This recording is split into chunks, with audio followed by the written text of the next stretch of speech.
Dear Bushrod, you will be surprised perhaps at receiving a letter from me, but if the end is answered for which it is written, I shall not think my time misspent. Your father, who seems to entertain a very favorable opinion of your prudence, and I hope you merit it, in one or two of his letters to me speaks of the difficulty he is under to make you remittances. Whether this arises from the scantiness of his funds, or the extensiveness of your demands, is matter of conjecture with me. I hope it is not the latter, because common prudence, and every other consideration which ought to have weight in a reflecting mind, is opposed to your requiring more than his conveniency and a regard to his other children will enable him to pay, and because he holds up no idea in his letter which would support me in the conclusion. Yet, when I take a view of the inexperience of youth, the temptations in and vices of cities, and the distresses to which our Virginia gentlemen are driven by an accumulation of taxes and the want of a market, I am almost inclined to ascribe it in part to both. Therefore, as a friend, I give you the following advice. Let the object which carried you to Philadelphia be always before your eyes. Remember that it is not the mere study of the law, but to become eminent in the profession of it, which is to yield honor and profit. The first was your choice, let the second be your ambition, and that dissipation is incompatible with both. That the company in which you will improve most will be least expensive to you. And yet I am not such a stoic as to suppose you will, or to think it right that you ought, always to be in company with senators and philosophers. But of the young and juvenile kind, let me advise you to be choice.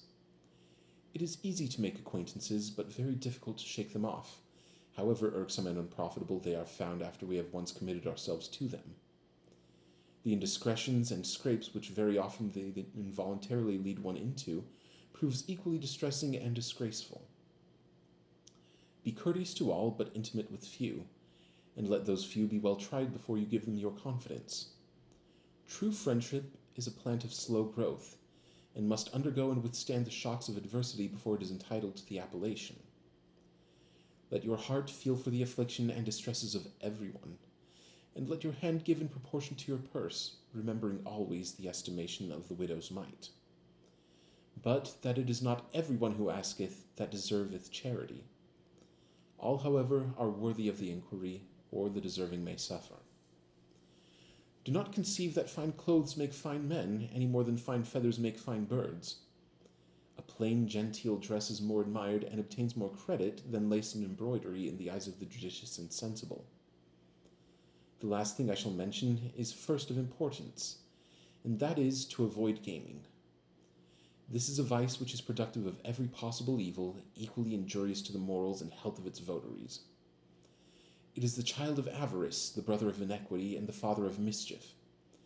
It has been the ruin of many worthy families, the loss of many a man's honor, and the cause of suicide. To all those who entertain the list, it is equally fascinating. The successful gamester pushes his good fortune till it is overtaken by a reverse. The losing gamester, in hopes of retrieving past misfortunes, goes on from bad to worse, till, grown desperate, he pushes at everything and loses his all. In a word, few gain by this abominable practice, the profit, if any, being diffused, while thousands are injured. Perhaps you will say my conduct has anticipated the advice, and that not one of these cases apply to me. I shall be heartily glad of it. It will add not a little to my happiness to find those to whom I am so nearly connected pursuing the right walk of life. It will be the sure road to my favor and to those honors and places of profit which their country can bestow, as merit rarely goes unrewarded. I am, etc.